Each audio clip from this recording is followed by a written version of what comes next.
போவதில்லை. ஒரு நாளும் வெட்கப்பட்டு திரும்ப திரும்ப சொல்லுவோம், வெட்கப்பட்டு போவதில்லை. ஒரு நாளும் வெட்கப்பட்டு போவதில்லை. கொம்பை உயர்த்தினீரே, என் தலையை உயர்த்தினீரே.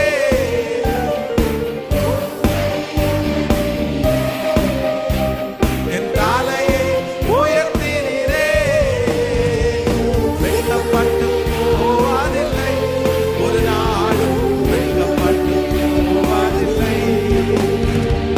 வெட்கப்பட்டு போவதில்லை. ஒரு நாளும் வெட்கப்பட்டு போவதில்லை. வெட்கப்பட்டு போவதில்லை. ஒரு நாள் வெட்கப்பட்டு போவதில்லை.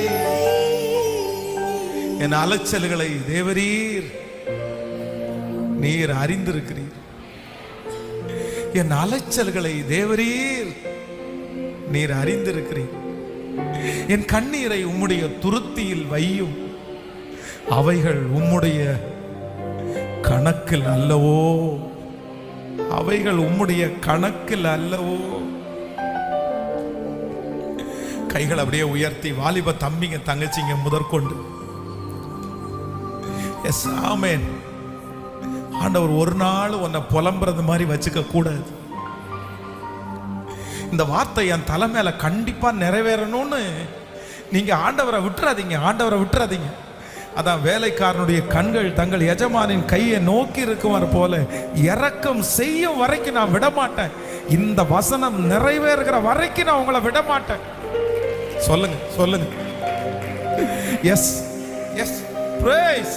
சத்தத்தை உயர்த்தி கர்த்தர் எஸ். இனி அந்த சம்பள பணத்தை வச்சு நீ புலம்ப வேண்டிய அந்த சூழ்நிலையை கர்த்தர் வைக்க கூடாது. கர்த்தர் வைக்க கூடாது. ஆமென் ஆமென். இனி எதுவுமே இல்ல இல்ல இல்ல அப்படின்னு அந்த புலம்புகிறத கர்த்தர் வைக்க கூடாது.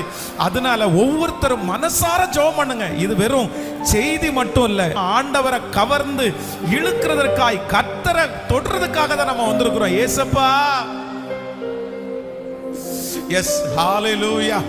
அந்த பெரும்பாடுள்ள ஸ்திரீயினுடைய அந்த புலம்பல ஒரே நாளில் நிறுத்தினீரே அப்பா.